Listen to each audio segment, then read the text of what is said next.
திண்டுக்கல் மாவட்டம் ஆத்தூர் தொகுதியில் கோடை மழைக்கு மத்தியிலும் மக்கள் ஆர்வத்துடன் வாக்களித்து வருகின்றனர்.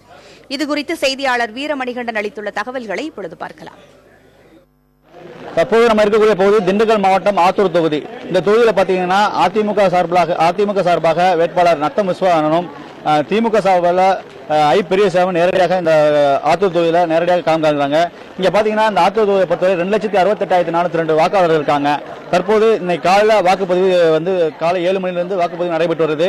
இன்னைக்கு காலை முதலே மழை அதிகமாக இருந்தனால வாக்குப்பதிவு சற்று மந்தமாக காணப்படுகிறது. குறிப்பாக இந்த ஆத்தூர் தொகுதியை பொறுத்தவரையும் அழகர்நாயக்கம்பட்டி, சித்தியங்கோட்டை ஆகிய 2 பகுதிகள் பதட்டமான வாக்குச்சாவடியாக கண்டறியப்பட்டு தற்போது இந்த பகுதியில் துணை ராணுவம் பணியில் ஈடுபட்டிருக்காங்க. துணை ராணுவம் கிட்டத்தட்ட 160 பேர் இந்த பகுதிகளில் பணியில் அமைக்கப்பட்டு பாதுகாப்பு பணியில் ஈடுபட்டாங்க. நம்ம நேரடியாக பார்க்கலாம். தற்போது இந்த மழையின் பொருட்படுத்தாம தற்போது இந்த ஆத்தூர் தொகுதிக்கு உட்பட்ட அழகர்நாயக்கம்பட்டியில தற்போது வாக்காளர்கள் மழையில் நனைந்தபடியே வாக்கு செலுத்தி வராங்க. இது பதட்டமான பகுதி என்பதால் இந்த பகுதியில் துணை ராணுவமும் போலீசாரும் அதிக அளவில் அசம்பாவிதங்கள் நடப்பாமல் இருக்க பாதுகாப்பு பணியில் ஈடுபட்டு வராங்க. குறிப்பாக ஆத்தூர் தொகுதியில் மொத்தம் 116 வாக்குச்சாவடிகள் இருக்கு. இந்த 116 வாக்குச்சாவடிகளுமே பதட்டமான பகுதி தான் கண்டறியப்பட்டு கிட்டத்தட்ட சுமார் 160 பேர் துணை ராணுவம் மற்றும் 200க்கும் மேற்பட்ட போலீசார் இந்த பகுதியில் பாதுகாப்பு பணியில் ஈடுபட்டுப்பட்டிருக்காங்க. புதிய தலைமுறைக்காக திண்டுக்கல்லிருந்து ஒளிப்பதிவாளர் இந்திரகுமாருடன் வீரமணிகண்டன்.